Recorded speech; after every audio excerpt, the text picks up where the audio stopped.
got into the armored assailant training, even the first time I saw it in 1988, I thought, holy crap, this is so cool. Finally, we can get in there and play even harder than ever before and not get injured. And that was a pretty cool thing.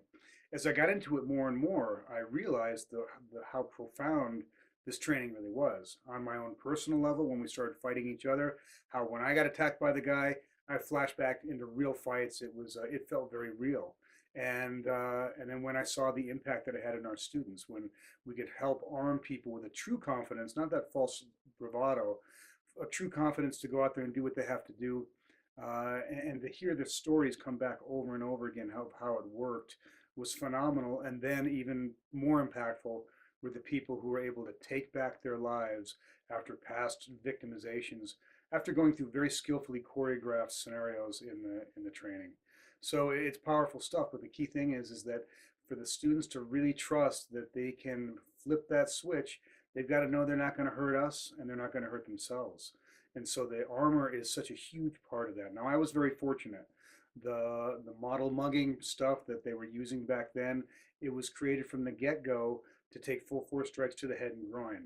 And so it was really the best thing out there. There was nothing else like it because it was all hand built and it was difficult to wear and to train someone to use and all that. But it worked pretty well. Over the years, we developed, of course, the Predator armor, but there's so many of you out there, good-hearted people who are using armor that wasn't built on that foundation. The vast majority of the armor out there, I'm just going to say it straight out, was built on kind of the Red Man concept, baton training to non-vital areas, not the head, certainly not the groin. And you look at pretty much any suit out there, sure, they put on some bells and whistles, but they're still not designed to mitigate the head trauma within the skull. So when you're taking a strike, you're getting that reverb, and that's creating that micro trauma. That's concussions and even subconcussive levels of hits. They're saying now that they can be just as damaged because we're not stopping, we're getting the cumulative results of those. And so our brains are taking a real beating.